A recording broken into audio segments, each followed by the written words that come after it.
Welcome into the CHGO White Sox podcast. On today's episode, we will go throughout the farm and talk with future Sox's Elijah Evans about everything White Sox minor leagues.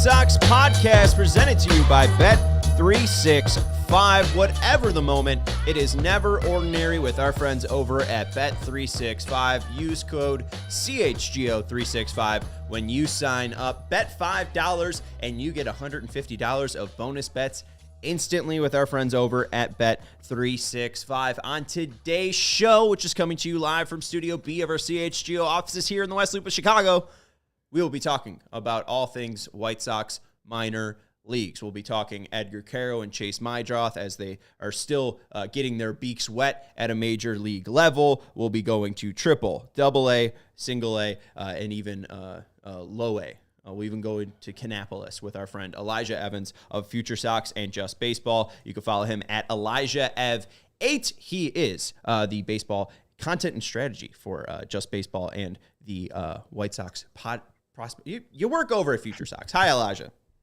How's it going, John? Good to see you, man. Good. I clearly am just a little bit behind today as I tried to be ahead of the game, send you the link, and then it just did not send, and we only just got you hooked up and linked up a minute ago. So we're firing on all cylinders here. How you been? I'm good, man. A lot going on for sure. We're a month into baseball season. I'm rolling here with major league stuff, minor league stuff, a little bit of everything, honestly, but we're doing good. And I just saw you recently. You were here on opening day. Yeah. It looks like you're back in California. It feels like a California day in Chicago. So you should be jealous. I mean, I'm having your weather, but just here. I'm sending it over to you. Don't worry.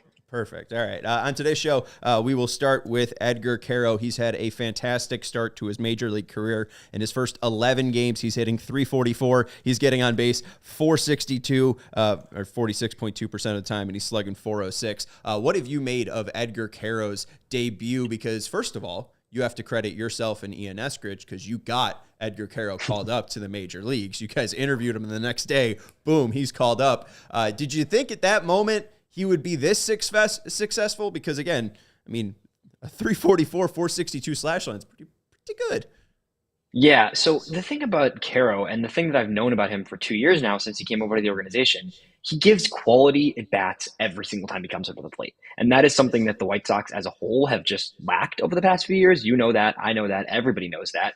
And Quero, maybe I didn't expect a .344 batting average in his first, 11 games. But I did expect major league at bats, and that's what we're getting from him every day. And that's the thing that the White Sox need more of, and especially a guy like Quero, the power is going to come with him too. That's the thing I think most people may not necessarily realize because he's only had, 2 doubles, no home runs now. Of those 11 hits, 9 being singles.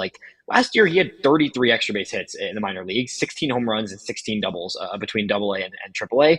The power is going to come. And last year, you really started to see him find his stride with his power in the second half of the season, especially. That is going to be a whole nother layer to what's already really good at bats and just quality stuff coming from Quero at this point. I think the one thing I'm trying to discern is maybe he has an elite tool. What we've been reading is that there isn't really an elite tool. He's just really well-rounded. Right. But he's 22 years old, handling the major leagues very, very well. And you look at the stat line, you see 6 walks, the 1 hit by pitch, to only 3 strikeouts. It seems like he has the elite tool of being able to make contact. It seems like he has an elite contact tool, a true elite ability to not swing and miss from both the left and right-handed side. Because that was the one thing that stuck out, I think, in Fangraphs prospect report, was that from the right-handed side, his swing's so flat that he doesn't whiff a ton from that side. But even yesterday, he had 9 pitch at bat with 6 or 7 foul offs from the left-handed side. He ended up striking out, but still, he gave a fantastic at bat where he's not being put away. I mean, do you think that's possibly the elite tool?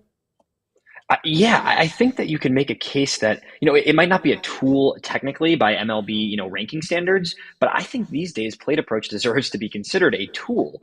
And that is where I think he's better than even anything at this point is he has an excellent approach and not just discipline, but also just knowing his spots and picking his spots to do damage versus picking the times where he can lay off and be a little more patient within an at bat, right?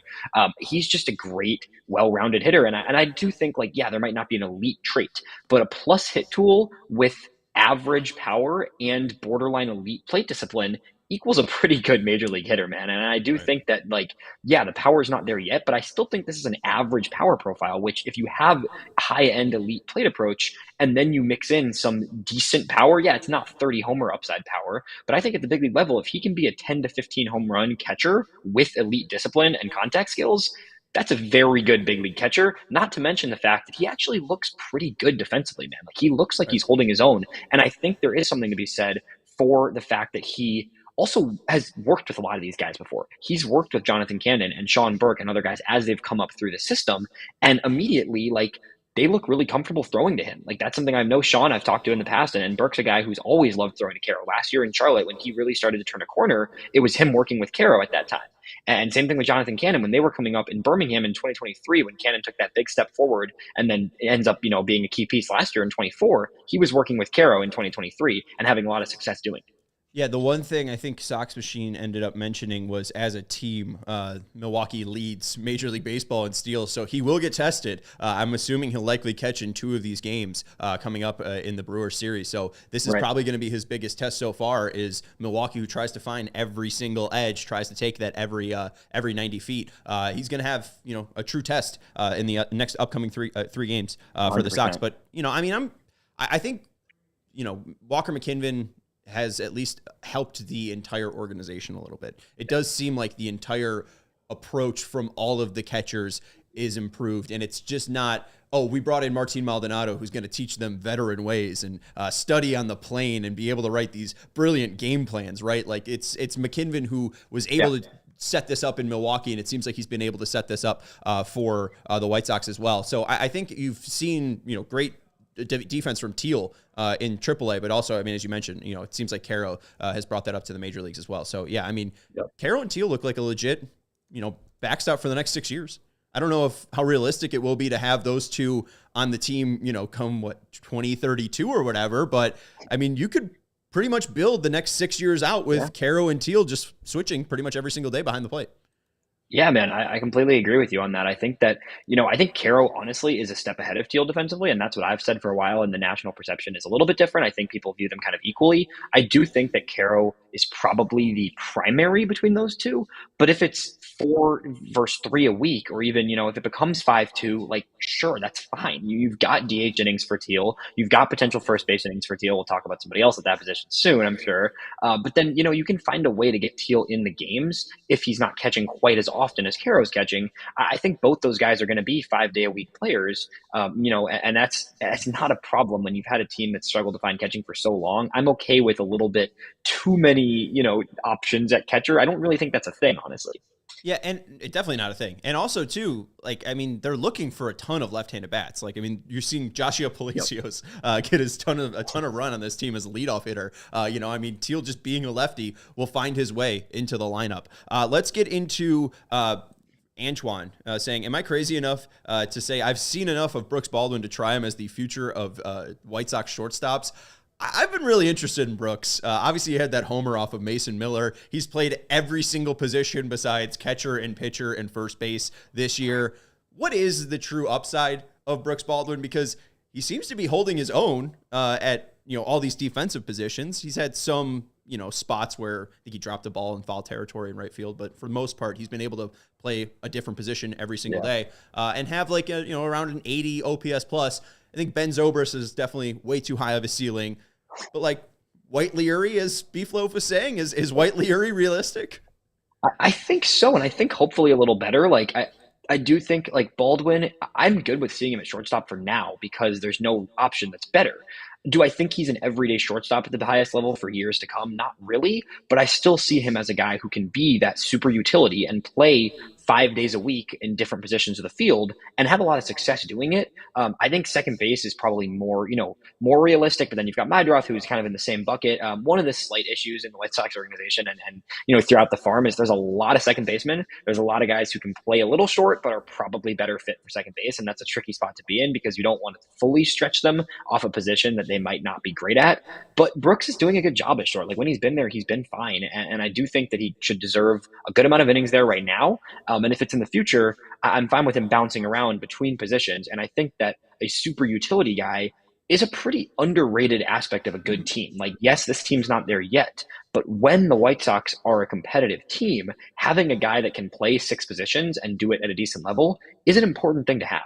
And hit from both sides of the plate. I mean, one day he could be your right-handed third baseman. Next day he could be your left-handed second baseman. Then he could be, playing center field. I mean, it's super fun so far watching Brooks. And it's a weird conundrum they have with shortstop. What do you make of Chase? Because I didn't think that he's shown like, oh, this guy's a shortstop yet. But they've played him at shortstop a decent amount when he's been healthy at the major league level. But then also you have Gage Workman now on the 26-man roster, who's a Rule 5 pick who has to stay on the 26-man roster. He's more of a third baseman. He kind of fits into the Colson thing. Very big shortstop who is likely going to be a major league third baseman. How would you kind of maneuver the current shortstop position? Because you also have Rojas currently having a rehab assignment in AAA starting today with Charlotte. So what do you make of the current shortstop shakeout? I mean, is it kind of Chase's spot once he gets healthy? I think it's probably his spot more than anybody else's, but I do think Rojas will get some reps there still. I think Brooks will get their reps still. I just think it's going to be kind of this revolving door, to be honest with you. I do think that they want it to be Colson's when the time has come, but obviously he's had his fair share of struggles this season out of the gate. So, he doesn't want to, they're not going to say, oh, Colson, you're going to be the shortstop when he's still struggling in AAA. I think that we're going to need a good month of him in that level for them to say, okay, let's see it at the big league level, right?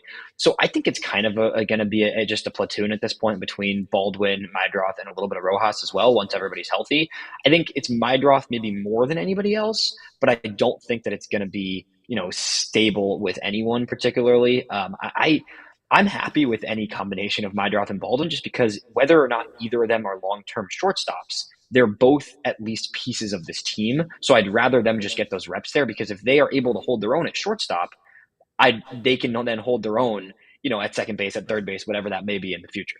Absolutely. And I mean, it's just fun to be excited about people. Like, I mean, exactly. It's so fun to be excited about Brooks Baldwin. It's so fun to be excited about Quero. And when Chase was around, I mean, he was like the thing to watch on this team. One guy we're not excited about, most White Sox fans, Andrew Vaughn.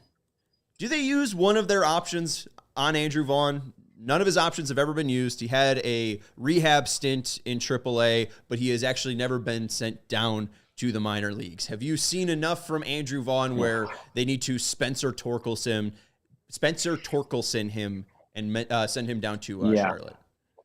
It's tough to justify because as much as he has struggled, the batted ball data has actually been pretty good, Sean. And I think that's the tricky thing with Vaughn is that he's still hitting the ball hard. He's making consistently hard contact. It's not going anywhere. That's the bigger issue there. It's a lot of ground balls and it's a lot of chasing at stuff you might not need to chase at. Yes, I'm ready for something different. Do I see it happening right now? No. I do think that the White Sox, for better or for worse, they invested their highest pick in quite some time on Andrew Vaughn. His minor league development got totally derailed by COVID. So you're in a situation where he's one of those guys they're trying to make it work still. I think for whatever reason, he's one of the few holdovers from that 2021 team, the last rebuild, right? Like, they're going to try to find a way to make it work with him. And I don't know if it's ever going to happen, but I'd see it being more likely that Elko comes up and gets DH innings, a couple first base innings, and kind of mixes and matches with Vaughn than I see it being Vaughn getting sent down. Maybe I'm wrong. I wouldn't be opposed to it, but it's not. I think it's still more likely that they split time than Vaughn goes down, honestly. Yeah, if you asked me yesterday who was going to be sent down if they were going to call Elko up on Tuesday, I thought it was going to be Dahlbeck. So, I mean, I would be a little bit shocked if it was Vaughn. But also, I mean, you have the option. I mean, I do wonder if they're thinking about this conversation now and wondering if they're going to exhaust one of those options. Let's take a break here. Right. Then we'll talk a little bit about AAA, AA. There's some William Bergolla mentions in the chat, so we got to get to William Bergolla talk. First, we want to let you know about our friends over at Bet365. Whatever the moment, it's never ordinary at Bet365. New customers now get $150 in bonus bets when you bet $5, win or lose. Sign up, use our code CHGO365, deposit $10 and place a bet for $5 to get $150 in bonus bets if your bet wins or loses. And with our friends at Bet365, they're offering MLB early payout offers. If you're a winner, if your team goes up 5 runs, you are an instant winner with an instant payout on straight bets and parlay selections marked as winners. Download the app and use code CHGO365 when you sign up. Again, new customers now get $150 in bonus bets when you bet $5, win or lose. Sign up, use our code CHGO365, deposit $10, place a bet of $5 to get $150 in bonus bets if your bets win or lose. Must be 21 plus. If you or somebody you know has a gambling problem, crisis counseling and referral services can be accessed by calling 1-800-GAMBLER in-app only. We also want to let you know about our friends over at Four Seasons. And it's not just Four Seasons air conditioning. It's Four Seasons plumbing, electric, and heating. All right? They do it all. Again, it's Four Seasons. Summer will be here before you know it. My wife absolutely hates to be hot. I had to get a second air conditioner last year just to cool down my apartment. Maybe you have an actual air conditioner, and maybe you have an actual home. If you have a home that needs to be maintained, call our friends over at Four Seasons. Is your home's air conditioning up for the challenge? If the answer is no, call our friends over at Four Seasons Heating, Air Conditioning, Plumbing, and Electric. They've been serving Chicagoland for over 50 years. Now is the time to get your air conditioning checked out, and Four Seasons experts are ready to help you with your AC installation, maintenance, and repair. 2024 was officially Chicago's hottest year on record. The heat index even reached 114 degrees last summer at O'Hare. I stepped outside, and this is probably the last day I can wear a hoodie outside as the sun is blazingly hot as it reaches the 70s. It is now time to get your AC fixed, because if it breaks down on a day that it's 90 degrees, you'll be very, very, very sad. Plumbing, electrical, heating, or cooling emergency, need a new hot water tank or generator, call Four Seasons with same-day installation and no extra charges for nights, weekends, or holidays. Call 866-4-SEASONS. Your trusted local experts are Four Seasons Heating, Air Conditioning, Plumbing, and Electric. Visit Four Seasons FourSeasonsHeatingCooling.com for all their special offers and money-saving coupons. That's FourSeasonsHeatingCooling.com. It doesn't say sing, Joey. I don't think we were supposed to sing. I just had it in my heart. Let's get into AAA. I think it was Baseball Toss mentioned there was a lot of call-ups.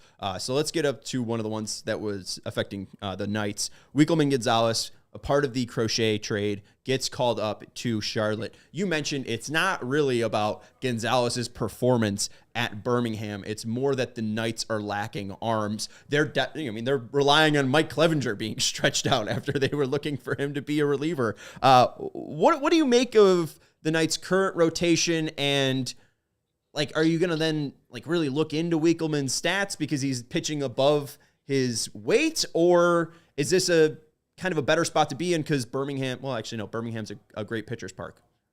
Yeah. You talk. What do you make of Wikelman going to AAA? You're the It's expert. interesting. I think the Knights are just in a rough spot. It sucks because you had so many guys that were supposed to be this core group of depth that all got Tommy John, right? That rotation was supposed to be led by Mason Adams, by Kai Bush, by Drew Thorpe prior to his coming. He would have probably spent a month in Charlotte before then getting up to the big leagues just to work his way back, right? So you had all these guys that were depth arms that were supposed to be in Charlotte and are now not there because of injuries. And even Juan Corella would have been, in AA and maybe got up to Charlotte, right? You get Tyler Schweitzer up there last week. That's a good add, an experienced guy who's been around in the system for a while. He joins Charlotte. Now you get Gonzalez. Gonzalez, like you said, I don't think it's really a performance-based boost, but at the same time, he did spend all of last year in AA, so he's been in AA for 25 starts now, almost 30 games of pitching in AA at that level, right? So he actually finished 2023 in AA, so he's been in AA for parts of 3 seasons now. So I do get, even at a young age, that he might just be kind of ready for that jump. He hasn't looked great in Birmingham to start the year, but for him, the stuff is playing up. It's just command. So I think with Gonzalez, if he's in Charlotte, he provides some more depth, and you also get to test him out in a little bit different usage. I wouldn't be surprised if he makes some starts or he makes some piggyback games where he comes in out of the bullpen for a 3-4 inning spurt because they want to keep him stretched as a starter. But ultimately, I still, at the time of the trade, I thought so, and I still think now that Gonzalez is probably a long-term leverage reliever. So in Charlotte, you get a little bit more flexibility there with the way they run things, just because there's a lot of different kind of semi-reliever, semi-starters in Charlotte, like a Justin Dunn, like Mike Clevenger is kind of in the in-between right now. A lot of guys in Jairo Uriarte, I think, is trending towards being a reliever as well. So, we'll see what happens. But I think with Charlotte, he fills out the team, and he also provides flexibility to kind of test some things out with him as the season goes on to get him ready for being a piece in 2026, hopefully. And make sure you hit that thumbs up button, too. I only see 5 people have liked, but we got about 30 people watching. Elijah's giving great stuff. And make sure you follow him at Elijah Ev 8. Yeah, that was one name that I was going to bring up, too, Iriarte. It seemed reliever risk last year when he had, 8 walks in 6 innings in his major league stint, and it just has not looked right in Charlotte. That Cease trade doesn't look good looking back on it. Is Zavala going to save that, or... Are we kind of hoping that Drew Thorpe is it? No coming off Tommy there. John?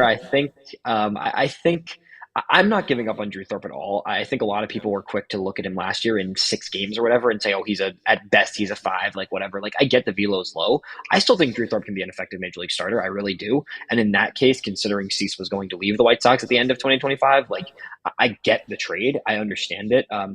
Iriarte is the tough one because that was kind of the make or break of this trade. I was never super high on Zavala. I think there's a chance he's looked a little better this year than last year, but it's still more of a project than anything, while Thorpe is, you're hoping, a 4 starter, right? That's the ideal outcome, is Thorpe is a solid 4 starter in a rotation, can be a piece. He doesn't have ace upside, but I do think he has legit rotation, ability.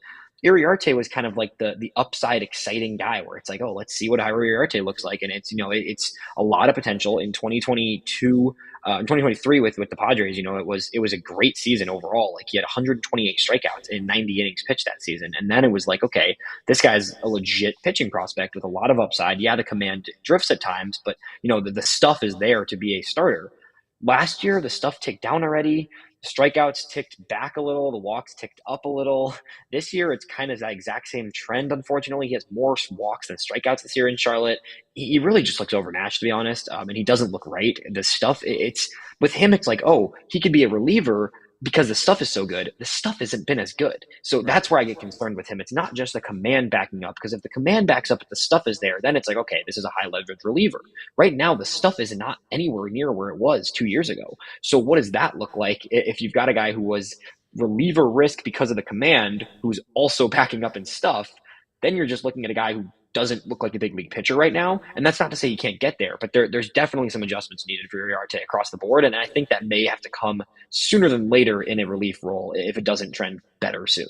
Yeah, another player that's had to make some adjustments is Colson Montgomery. He is now the 9th ranked prospect according to Fangraphs in the White Sox system. Ryan Fuller talked to Sox Machine, and they talked about Colson's pull happiness in the start of the year due to them changing some stance stuff and him just being a little bit early, him needing to change the timing. And Ryan Fuller worked with him, I think it was around April 13th, and in those past 11 games, he's hitting 204, 264, 347. Yeah. What is there hope left?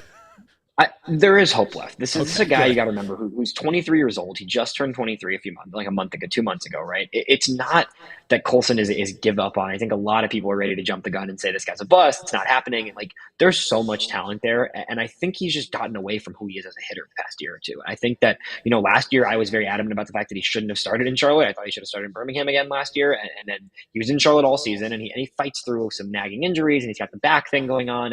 And really he just got away from himself, and he got away from what he does best, which is work counts and hit the ball all over the field. This is a guy who is strong enough and capable enough to punish every part of the field.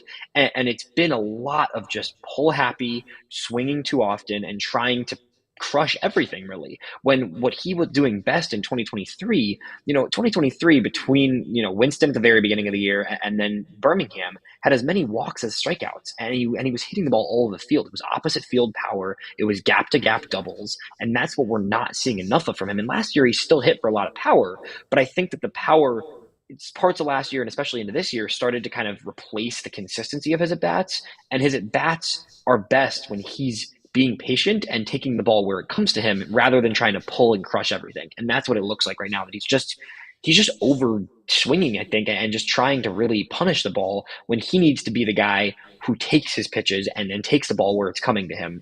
I don't think hope is lost, but you need to be patient with this guy right now. And again, like, there's no reason for him to move anywhere right now. There's nothing to do with it, right? He's already in AAA. He's been in AAA for a year. Like, Right. you're not going to put him down anywhere. And also, you're not going to bring him up right now. So it's just going to have to be a few months of adjustments and seeing the growth that he can make on his own and with the help of Ryan Fuller and the rest of that coaching staff. Yeah, I mean, I'm interested to see what Ryan Fuller can do. It seems like he has like a true three core tenet, a true three core tenets that he believes in: the ability to make good swing decisions, the ability to make contact, and then the ability to impact the ball. Those themes like those seem to be like the three traits. Wow. That he's looking for. I think again, Colson was always talked about decent swing decisions. It's just, will he be able to go with that contact ability? Will he be able to go with that impact ability? I don't know. It seems like he's trying to really like thread a needle here. We'll see. Yeah. Anything else in AAA catching your eye, or do you want to move down to AA? Because there's some questions about Yeah, AA. we can head down. I think it gets really exciting at the AA and high level right now. Single Sox A. Jack Yeah. from Lyle mentioning everyone's favorite prospect, William Bergolla. I mean, this is the talk of the town. What do you make of Bergolla? He's 20 years old, just killing it. Yeah, I mean, Bergolla last year, or when he was acquired by the Sox, I liked the profile, but it's very much like, oh, he's going to hit, he's going to run, and that's about it, right? You're not going to get much impact from him, and that's still the case. But at the same time, like, the issue with him is it's hard to project a player who is going to hit one home run a year, maybe. He has one home run in his minor league career at this point, right? So it's a slap happy power, contact guy, right? But the contact skills and the approach are really, really good. I mean, last year it was solid, right? I mean, the fact that he struck out 27 times, or pardon me, he struck out 38 times last year in 89 games, and then this year it's seven walks, nine strikeouts. If you are a guy that's not going to strike out, you're going to take your walks, and then you're going to steal bases when you get on base, that can work without the power, right? Like, there's very few guys you can look at and say, oh, you could be a big leaguer without any sort of power. If you're a guy who doesn't strike out and you steal bases once you get on, that's the formula, right? Like, yeah, it's not. I don't know if you've gotten the chance to watch him, but for anybody who hasn't, like, Chandler Simpson is electric Yeah. on the Rays, and Bergolla is not Chandler Simpson, right? Like, he's not that caliber, but he is the archetype of a contact hitter who's not going to strike out, and when he gets on base, he's going to run. 11 stolen bases already this season, 27 last year, but 11 stolen bases in 17 games. Like, he's on track for 40 plus stolen bases this year in AA, and he might not get quite there, but a 313 batting average. He takes a handful of walks. He makes hard contact. And it's not that he has no impact. Like, the power he doesn't have because he's a smaller dude. He doesn't have much of a launch angle to his swing, but it's line drives at least. It's not like it's just grounders in the hole. Like, he's hitting the ball hard. It's just on a line, and it's, simple, just line shots into the outfield. And, like, it's hard to project him as a high end player, but right now at 20 years old doing this in AA, especially in the Southern League, which is like the hardest minor league league to hit in, at the very least it's a big league piece looking like. It seems like similar ballpark, but obviously completely different timeline. Same team, Riku Nishida, everyone's favorite player. Obviously similar mold, slap happy, not doing much damage at all. No home runs this year for Nishida, but still stealing bases, 10 stolen bases, none caught stealing. I think 11 walks to 14 strikeouts. Do you think he'll ever get a chance at the major league level? Because he's like he was at like I think an 800 OPS. I think just last week at Birmingham. So it seemed like he was leading the team for a little bit there. He's fallen off now, but if he has a little bit of an uptick, do you think Nishida can sniff a major league roster, like September call up? I would love to see him as a bench piece at the major league level. I mean, he does walk a ton and he steals a ton of bags too. I mean, Bergolla with 11 stolen bases, Nishida with 10 already, 11 walks for Nishida in 18 games, right? Like, he's going to hit the ball and he's going to get on base and he's going to run when he's on base. It's just, yeah, I completely agree with that comment. Honestly, those are two guys that both very good in their own respects. Nishida though, like, I think I hope so. I really would love to see him at the big league level. It's hard to predict that impact from him, especially with Bergolla, right? They're playing him at shortstop every day in Birmingham right now. So Bergolla, you've got a little more defensive excitement. Nishida is a second base, left field only probably profile, right? Like he's utility in a way, but he doesn't have a position he's necessarily strong at. I like Nishida a lot. He's a great dude. I've loved talking to him, and his profile is so fun. Like even just his swing is awesome to watch. And I think that, if everything goes well and he gets a chance, like that's a piece on your bench that you feel fine about, right? You feel good about having a guy who can come on and make good contact and steal some bases at least on your bench, right? Right. No, I'm rooting for him. That's like my favorite player, just because again, like he's just got it. It's just I hope he's got enough to actually make it to the major league level. But even then, I still feel like he can probably go overseas and have like some fun career. I'm excited for his career. We got to take a break. We'll talk a little bit about more AA level. We'll talk about Schultz. We'll talk about Smith. And then we'll get to Advanced Day. We'll talk about Braden Montgomery. We'll get to other Canapolis stuff. We want to let you know about our friends over at Monarch Money. If you need your own personal CFO, marry somebody. That would be my advice. I married my wife, and then she took all of my finances and took care of that. And now I don't have to worry about anything. I could just drive to a McDonald's and pay for it and not worry that I'm going to be broke the next day because I really didn't know how to manage my money. And now I have my own personal CFO. You might not be able to marry a woman today. You can download Monarch Money's app. Monarch Money, finances can be messy and confusing. Monarch Money acts like your own personal CFO, giving you full visibility and control so you could stop earning and start growing today. It's more than your average budgeting app. Monarch Money is a complete financial command center for your accounts, investments, and goals. So don't just manage your money. Start building wealth with 50% off your first year for our listeners. Again, if you don't want to start, if you don't want to be hassled with tracking money, if you don't want to be hassled with following the ups and downs of the stock market, download Wall Street Journal's Best Budgeting app of 2025. It's the top recommended personal finance app by users and experts with over 30,000 five-star reviews. With all your accounts, credit cards, and investments in one place, you'll always know where your money stands without the hassle. So get control over your finances with Monarch Money. Use code CHGO at monarchmoney.com in your browser for half off your first year. That's 50% off at monarchmoney.com with code CHGO. We also want to let you know about our friends over at Ray CDJR. Ray CDJR is currently celebrating the Jeep Celebration event at Ray Chrysler Dodge Jeep and Ram. Now is your chance to score a great deal on your next vehicle. Head to Ray CDJR on Route 12 today to choose from their huge inventory of new Chrysler, Dodge, Jeep, and Ram vehicles. And right now, get up to $12,000 off MSRP on select new 2024 Jeep Wrangler models with a dealer discount, or lease the new 2025 Jeep Wrangler Sport 4xE for only $129 a month. Plus, shop over 125 vehicles priced under $20,000. And you know that the friendly team of brand experts will be saying the same exact numbers because they prioritize affordability, and you're getting the raised price promise. You could shop confidently with no add-ons or no hidden fees. The price you see is the price you pay. The price you're hearing, the price you see online will be the price you get over on Route 12. So go check out our partner today to shop one of Chicago area's largest inventories, find the right vehicle for you, then drive home happy. The team at Ray CDJR is the only team we recommend. Don't miss out on the Jeep Celebration event going on all month long for huge savings on your next Jeep Wrangler. For more information, visit Ray CDJR today on Route 12 in Fox Lake or online at raycdjr.com. They've been serving the community since 1963. Hit that like button if you haven't already. Make sure you're subscribing to the CHGO Sports YouTube channel. This is the CHGO White Sox podcast presented by Bet365. We are joined by Elijah Evans from Future Sox and Just Baseball. We have some Jeral Perez chat in the comments. Baseball Tossed saying how long until Jeral Perez is in Birmingham. We're seeing a little bit of pop. I think now 5 home runs from Perez, a part of the Michael Kopech, Eric Fetty, Tommy Pham mess. Can Jeral Perez be a bright light in that kind of messy trade? Yeah, I still need to ask him at some point if it's Jeral or Jeral, because I had a player say Jeral to me, but I've always said Jeral. I got to figure that one out. But, regardless, he is mashing lately. The past week or two particularly, he's really on one. This is a guy who is always going to swing and miss a good amount, which gives you that little bit of concern. And the funny comment about Bergolla and Perez being a mash would be a dream, because Perez is always going to whiff, unlike Bergolla. But the impact Perez generates for a guy he's listed at 6 foot, but Perez is probably about 5'9".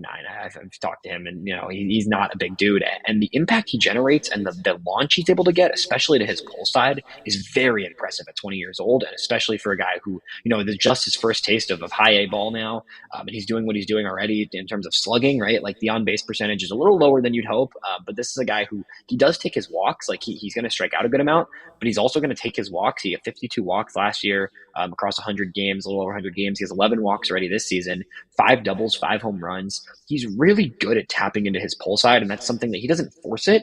But when he's able to jump on fastballs, this is a guy who crushes fastballs to his pull side every time. And I think that it's a really fun profile. Another guy who is probably going to be limited to second base just because of his range and his defensive mobility makes it a little tricky, right? Like he's played 6 games at shortstop, but 12 at second base. I do think he's a second baseman from seeing him multiple times last year and then this year. But it's a fun profile because you've got that impact for a guy that's not big, moves well, but has a lot more power than you'd expect to see from a guy of his stature. So I'm excited to see what Perez does. I think it's going to be a little while until he's up to the next level, just because this is his first time in high A. He didn't get it high A at all last year. He's only 20 years old, right? And you've got Bergolla and Jacob Wilson ahead of him in Birmingham, who I think will both be in Birmingham for a while. So maybe it's when Jacob Gonzalez does go up to Charlotte potentially, which I don't know when that is exactly, then you might see Perez be that middle infield duo with Bergolla. 2 20-year-olds in Double A would be awesome to see. But there's no rush, in my opinion. There's a lot of solid, second base, middle infield depth in this organization right now. And he's another guy at high A who I think is going to keep hitting well, and I'm excited to see. Yeah, before we completely leave Birmingham and go to Winston-Salem, what have you made of Schultz, Taylor, and Smith, about what you expected so far from their starts in Birmingham, or has any one of the three kind of grabbed your attention? Collectively, the command has been a step back from what we think we'll see from them.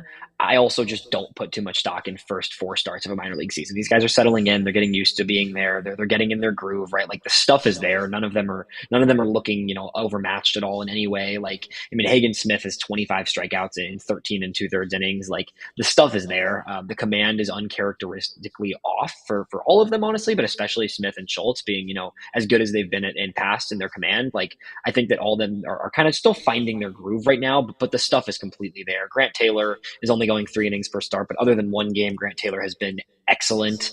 The numbers are very good. Obviously, it's limited innings, right? Because he's only getting a handful of games, but 1 earned run allowed across his first 4 starts and those little short start spurts. They're going to be really patient. And same thing with him. The command is still a little bit behind where you want it to be, but the stuff is great for all 3 of these guys. And really, I'm not too worried about the results at this point. I think that all 3 of them are going to be in Birmingham for at least the entire first half of the season, probably longer, honestly. So I think that we can evaluate their numbers and their results come June. But right now, the stuff is good. Commands tick down a tad, but I'm not worried at all about these 3, honestly. Yeah, Hagen's 25 strikeouts and 13 2/3 is very impressive. Ridiculous. But I mean, Grant Taylor, 4 hits allowed in 11 1/3. Yeah. Like Noah Schultz. These guys are not. And Schultz's numbers look a little inflated, right? Like, he's the worst of the 3, and his hits, like, I'm pretty sure of the 22 hits allowed, like 20 of them are singles, or something ridiculous like that. And like half the games I've watched of his are just getting like dink and dunked, like little singles into like the bloopers into the outfield. Like none of them are giving up any hard contact, and that's what you want to see from your top pitching prospects, and what you're going to continue to see. I think the numbers will only get better for these guys, really, and there'll be some ups and downs, but once they really find their command and get in their groove, like these 3 are going to keep dominating. Honestly. Yeah, absolutely. I've been very excited about what Braden Montgomery started to do at Kannapolis, and now he's finally been rewarded. He is going to be a part of the Winston-Salem Dash. What have you made so far of Montgomery? And am I a little, ahead of my skis to think Braden Montgomery can be on the 2026 opening day roster?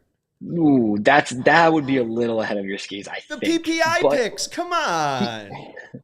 The PPI pick, I'd say, is way more likely from a Schultz or a Smith than it is from a Montgomery, just because because of the injury last year, right? If he had played in the minors last year and he was coming out of college healthy, then I would maybe get behind that. It's going to take a little bit of time. but he looks really good, man. I mean, he looks like the guy who you make a big part of that trade and the type of prospect you want to acquire when you're trading an ace away. And that it really is what he's been doing. He's looked the part. It's big league at bats. The speed is ticking up. He looks comfortable in center field. He's going to have games where he whiffs. He's always going to be a guy that whiffs. This is a guy who really taps into his power. I don't think he's ever going to be a super low strikeout guy, but it's not at all an alarming rate by any means. The power is showing. I think it's going to keep showing even more. I mean, Winston is it's a jump from single A from Kannapolis, but I think his success will carry over. And I do think I'll put this out there. Maybe not big league roster opening day. I think he'll be in Birmingham in not too long from now. That's what I'll say about Braden, because I think that Winston should be more of the same for him. Most likely, maybe it'll take a couple of weeks for him to settle in. He'll probably be there a little bit longer than Kannapolis. Kannapolis for him was really just about getting healthy and getting back into games after a year of not playing games. So I think that he was always going to be there for a very brief amount of time. Now him being in Winston, I think he still is on track to be in Birmingham for the second half of the season for sure. And I think he'll get there. This is, there's a lot of players in the system and a lot of hitters particularly that still have a lot of question marks of their upside, of their impact, right? Like, yeah, there's still question marks. There's still steps to go along the way. But if there's a guy that you're looking at in terms of the hitters of like, this is a star and potential guy, like it's Braden Montgomery. Yeah. No, it absolutely is. And he's very, very exciting to watch. And hopefully we just see him light up sure. Winston-Salem. One guy that's lighting up Winston-Salem, how real is Ryan Galaney? Yeah, so this is, like you said with Quero, we just had Dylan Barnes and myself just had Galaney on Thursday on our podcast, nice. And then yesterday he gets promoted to Birmingham. So we've got this little trend going where we interview guys. We're working on a Tim Elko interview potentially, so we'll see. Nice. But we had Galaney on and talked to him, and then he goes up to Birmingham. This is a guy who got to Canny last year and was dominating, and then goes to Winston, has this adjustment period, right? He kind of ticks down a little bit. The power was still there, the approach was still there, but his numbers did drop last year in the second half in Winston. He gets to Winston this season, and he told me, he was like, I needed to settle in. I feel like I was ready for the level this year. I feel like I was prepared coming in. I knew what I was expecting. And then he comes in and just tears up Winston-Salem this first few weeks of the season. His numbers are off the chart. The power is good. He's sort of a Tim Elko type of guy with hopefully a little less whiff, right? That's the profile of Galaney, a different path, right? A small school guy, a little bit more, less high level experience than Elko had, but a similar mold where he, is going to be a guy that hits power. He's going to whiff a little bit, but a little bit better approach, in my opinion, than Elko had at the level. And I think Galaney's versatility is another aspect that's fun to see because he played third base a lot in college. He's playing mostly first now, but has played a little bit of left field as well. So you get a little bit more intrigue there positionally with Galaney, where he is a first baseman, but if you need him to have some innings at third or in the corner outfield spots, like he can play other corner spots. So I think it's, in terms of projection, right? Like I don't think you're projecting him as a big time prospect by any means, but it's a good development. I think that it's good to see late round picks, small school guys that they're, the Sox take a flyer on, start to succeed. And this is an example of a guy who looks really good. And we'll see the double A jump, right? That's the big jump for a lot of hitters. Typically is that high A to double A jump is where you really separate the fun organizational pieces and the legit prospects. Yeah, and even in that same spirit, I mean, you got Antonacci and Baldwin both from Coastal as well. So I mean, you're seeing it in some of the hitters. Hopefully, they found something in that Coast line. Yeah, Baldwin being UNCW, and then Antonacci being Coastal Carolina, both that same category, right? Antonacci's another guy that I've been high on for a while. He looks good in high A as well in Winston. I think he'll be in Birmingham with Galaney probably second half of the season most likely.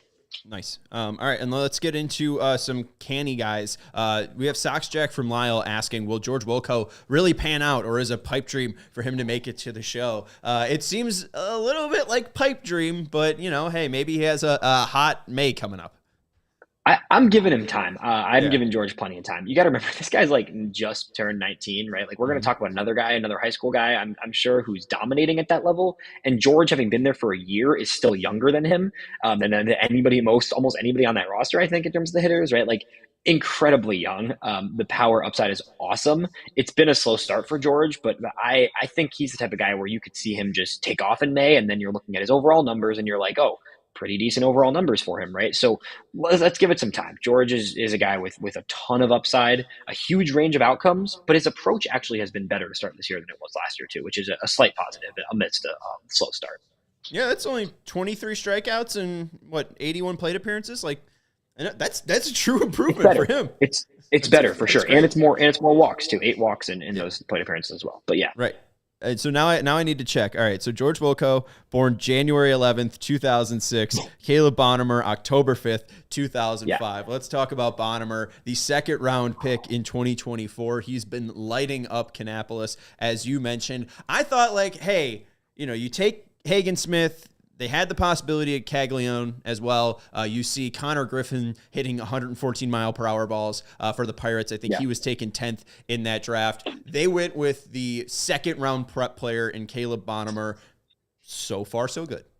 There was some reasoning behind that pick, I think, and there was a reason that the White Sox saved and allocated a lot of money on those first two picks between Hagen Smith and Caleb Bonhomer. They paid him $800,000 over the slot value in the second round. So they paid him like a late first-round pick in the mid-second round, right? There's some reasoning behind that. Caleb Bonhomer looks really, really good. I think if you're looking at Braden Montgomery as one of the star potential hitters, I think I think the true second guy in that kind of star potential hitters in the system would be Caleb Bonhomer. And it's impressive for multiple reasons, because it's not just, oh, here's a guy who's hitting well overall. Like, it's a little bit of everything from Bonhomer, which I expected from him, but I think a lot of people were a little concerned with the hit tool compared to the power. The power for his age is there, and it's very apparent when you watch him swing, when you watch him bat. The approach and the contact has been even better than I expected. On top of that, the speed is more than I expected. 7 stolen bases, comfortable range at shortstop, 12 walks, 15 strikeouts. Like I said, the approach is good for sure. The power is still shining, 9 extra base hits in those first 18 games for him. One home run, but a few near home runs as well that were very close to being home runs. Caleb Bonhomer looks really, really good, and I'm trying to brace my expectations here a little bit, but in terms of the younger hitters in the system, I'm not sure there's one I like more than Caleb Bonhomer. I don't think there's anybody I could put above Caleb Bonhomer, honestly. I had him at, I think, 12 in my top 30 going into the season.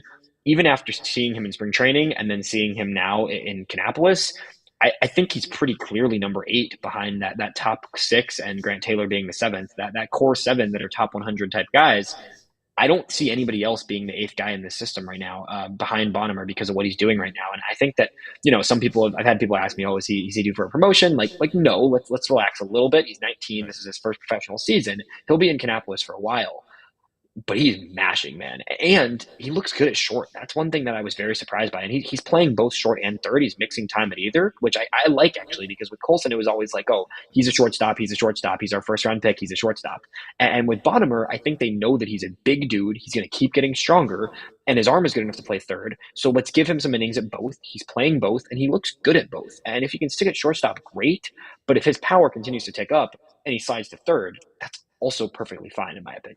Absolutely. He looks super built, stocky, but just extremely quick as well. Yeah. Like, just great rotational power. I still can't nail down who his batting stance reminds me of, but it's, you want to hear my take? Tejada, right?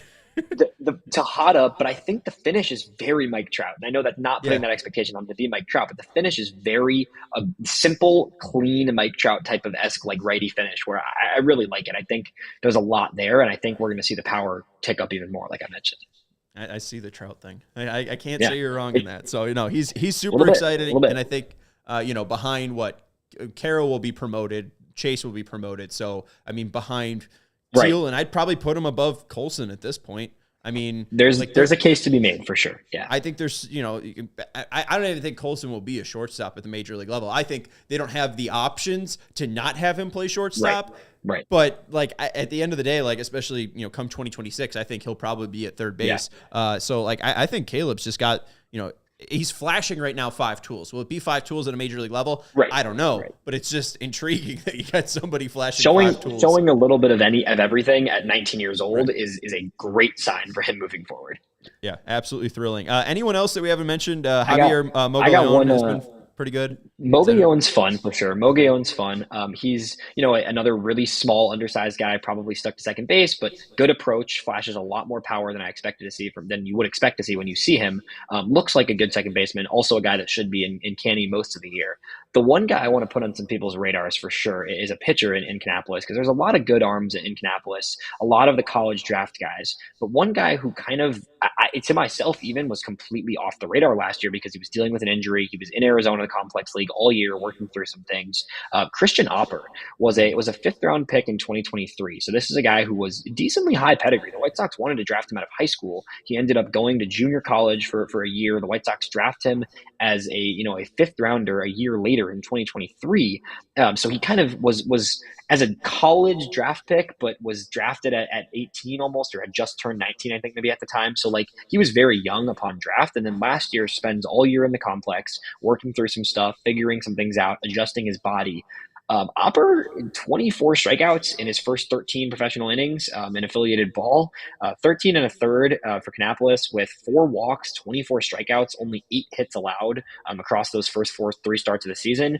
He looks really, really good, and it's still early. He's still got some arm building to do, but looks like he could be the next of the line of lefties in the White Sox development track that really breaks through. There's a lot of things maybe not working and a lot of things the organization is still figuring out, but developing dirty left-handers is one thing the White Sox are doing a really good job of. And honestly, I think Opper, he's not Noah Schultz or Hagen Smith, but like, he's looking like the best, lower level pitching prospect in the organization right now. And it's been really encouraging to see what he's done so far. Yeah, I brought him up after the 10 strikeout performance, but as you mentioned, the fact that he could follow it up with what he just did on the 24th with 5 innings, 2 hits, and 1 walk with 8 Ks, like the fact that he could just follow it up and it's not just a one-hit wonder, like that's super exciting. Yeah. And there was upside there. Does he sit 95? Right? He's sitting 95, 96. And he topped at 97 in that last game, I believe. So this is a guy who he's got some stuff in the tank, and the sweeper, his sweeper is one of the better off-speed pitches in this farm system right now. It's pretty disgusting. He's got a 16, 17 mile an hour difference between his sweeper and his fastball right now from the left side. The changeup is coming along nicely too. He's flashed a borderline plus changeup, an average changeup that could get to being plus. For a left-hander with his stuff and his separation on his pitches, if that changeup comes along, you're looking at a true 3+ pitch guy potentially as a 20-year-old lefty. And that's the one thing that they've been able to do, like confidently. They've been able to give guys changeups. So I mean, maybe that just flicks one day in a bullpen session, and they got a real legit guy. He just started throwing it. He just started throwing it this offseason, too. He told me in the spring, he was like, I could never get the feel for a changeup. I tried a new one this offseason. It's starting to work, and it looks good so far. So this is a guy that, the fastball and the sweeper are already playing up really well. If the changeup comes together, the White Sox are kind of becoming the changeup kings right now, and I'm here for it because it's working for a lot of guys. And if Opper can take another step, then you're looking at another, higher-end, potentially pitching prospect if he has a big year this year. And you mentioned lefties too. Of course I see the White Sox being projected with the 10th pick to take Liam Doyle, another lefty. So hey, if we can develop them, let's just take them and make them into major leaguers. They need a bat, man. They need a bat with that pick, but we'll see. I'm not opposed to a high arm lefty, but they also the draft has to have some degree of focus on hitting, even though they're doing well with the pitching development. Of course, you got to keep adding some bats to the system too, though. Yeah, don't worry. We just simulated the Tankathon yesterday. We got the number 1 overall pick. So 2026, we're going to have the biggest bonus pool out there. Yeah, we'll see. All right. That's Elijah Evans. You can follow him at ElijahEv8. He works over at Future Sox and Just Baseball. He is the goods. Make sure you go follow him and make sure you read his work over at Future Sox and listen to his work at Future Sox and Just Baseball. Hit that thumbs up button if you haven't already. This show has been presented by Bet365. This has been the CHGO White Sox podcast. Thank you to Joey for producing the show. And again, thank you to Elijah for joining the show. I've been Sean Anderson. We will talk to you on Thursday. I'll be here Thursday. We